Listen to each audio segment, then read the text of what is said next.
Are anxious-avoidant relationships doomed to fail? The anxious-avoidant pairing is one you see all the time. And today I'm going to explain why that is and whether it's possible for this attachment style couple to last. And I'll be talking about dismissive avoidance in today's video, but there are some similarities with fearful avoidance too. Hi, I'm Jess. I've helped over 5,000 people find love, and I coach people one-on-one to heal their attachment style so they can feel secure and stop sabotaging relationships. If you're ready for that transformation, sign up via the link in the description box. So yes, let's start at the beginning. Why are there so many anxious avoidant couples? The answer is there's often a natural attraction between the two. The avoidant partner is often drawn to the openness, warmth, and vulnerability of the person who is anxiously attached, and the way that they're so emotionally attuned to people around them and nurturing. These are beautiful traits. And the anxious partner tends to be attracted to the grounded, confident energy of the dismissive avoidant. And most avoidants aren't confident deep down, but they do seem to be from the outside. They have a kind of, I'm going to do my own thing vibe. And that independence really draws in people who are anxiously attached because they themselves have more of a tendency to people please. So these polarities do tend to create a lot of attraction between the two. It's a bit like two magnets attracting. And this is just generally speaking. There are exceptions, of course, everyone is different. So the two are attracted to each other, say, and they start spending more and more time with each other. And at first, it might not be clear to the partner who's anxiously attached that they're dating someone with a dismissive avoidant attachment style, because the fears of the avoidant around vulnerability and losing their freedom don't tend to kick in until later on when the connection deepens and expectations begin to build. So the connection is building, expectations are growing. And this is very natural in a healthy relationship, just to be clear. So yeah, and then the anxious partner starts to rely more and more on the avoidant to meet their needs and to regulate their emotions. Because people who are anxiously attached struggle to do either of those things themselves. So they do rely more heavily on others. And the dismissive avoidant can sense this. They don't tend to be super attuned to emotional shifts, but they are very attuned to changes in expectations because they have the potential to impact the avoidant's freedom. And dismissive avoidants really aren't used to people relying on them, and they're not used to relying on others, particularly in terms of emotional support. So being expected to soothe someone else's emotions is completely out of their comfort zone. Not only do they not know what to do, but it brings up fears for them.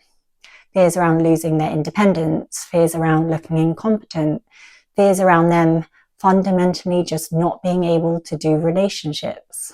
And these fears usually aren't conscious for dismissive avoidance. They usually manifest as a feeling of discomfort, sometimes a very strong sense of discomfort. And they have a kind of internal alarm saying, run, get out of here. And when this happens, the avoidant will usually either pull away or sometimes end things completely. And they do this firstly because they often don't have a clear idea of what's going on inside them. They're pretty disconnected from their emotions, and they mostly try to suppress them. And secondly, dismissive avoidants can't stand conflict. Conflict can lead to intense, messy emotions that they just don't want to deal with. And they often think that conflict can't be worked through. So stating out loud what they actually need or setting a boundary can feel overwhelming in case it sparks conflict, rejection, or just the breakdown of the relationship.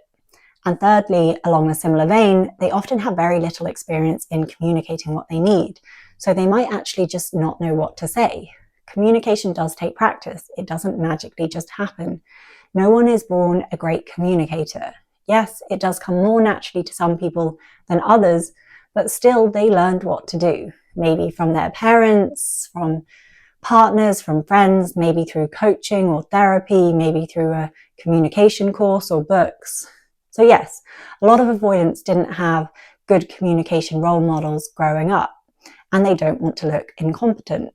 So instead of dealing with tension or, voicing something that they feel or think, they distance themselves to find their center again and regulate their emotions.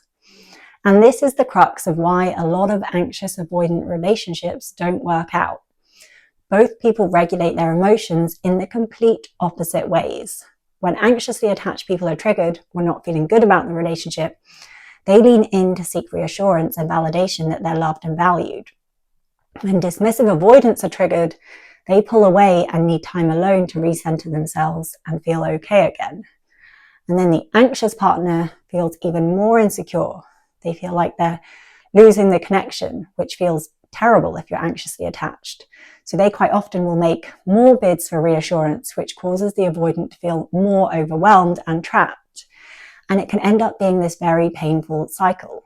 The anxious person is feeling more insecure, and the avoidant is feeling more pressure. And it does really make it hard. And I've got something super exciting lined up for the end of this month. I've never shared anything like this before. If you're tired of overthinking every text, second-guessing your decisions, and not being able to trust yourself, you're exactly who I created it for.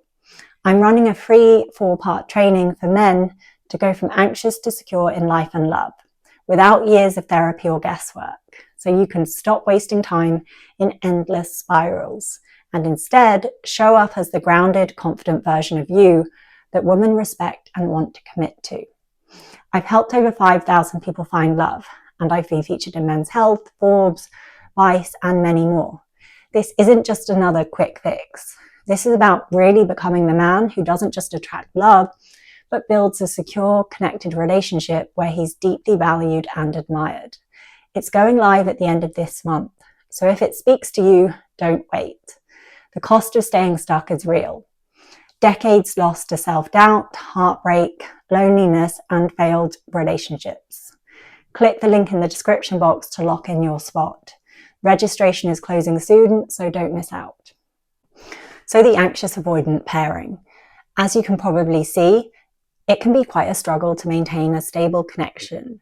Secure relationships rely on what's called rupture and repair mechanisms.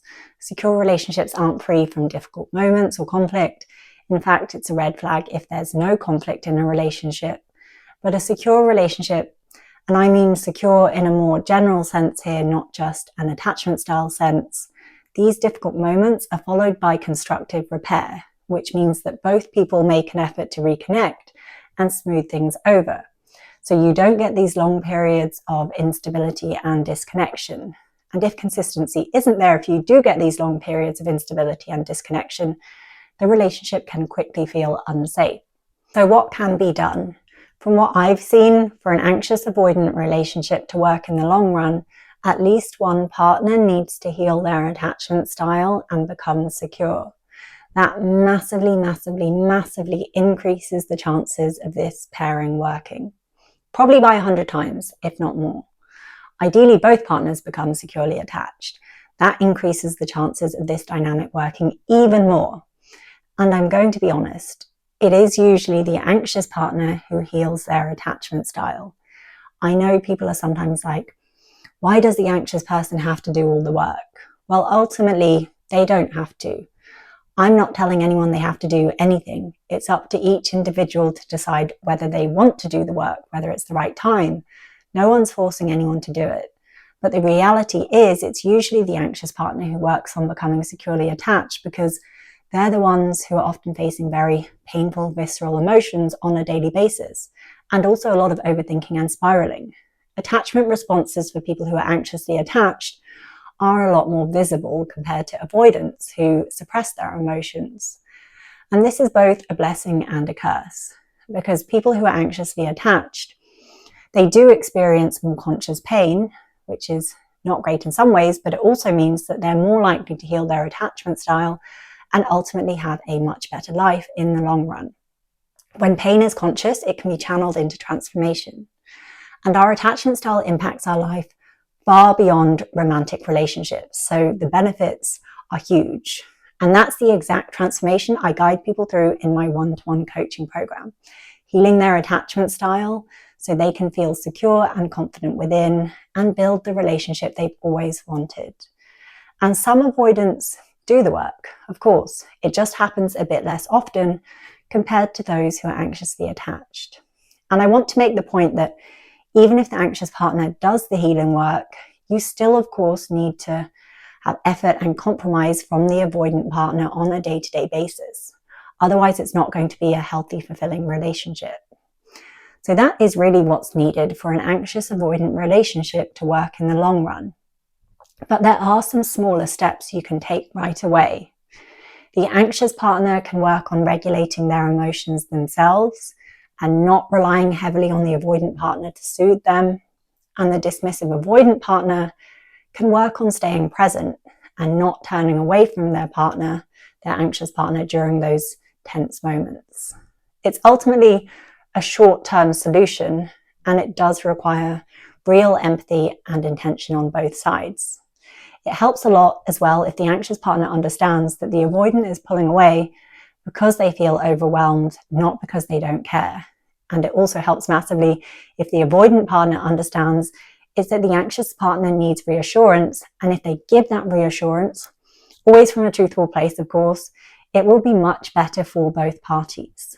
So to sum it up, there are some temporary measures you can take to tide things over. But ultimately, unless one or both partners heal their attachment style, the chances of it working in the long run are low for the reasons that I talked about. And like I mentioned, that's exactly what I do in my one-to-one coaching program. I help people heal their attachment style so they can build a connected, lasting relationship. If this speaks to you, sign up via the link in the description box. Thanks for watching.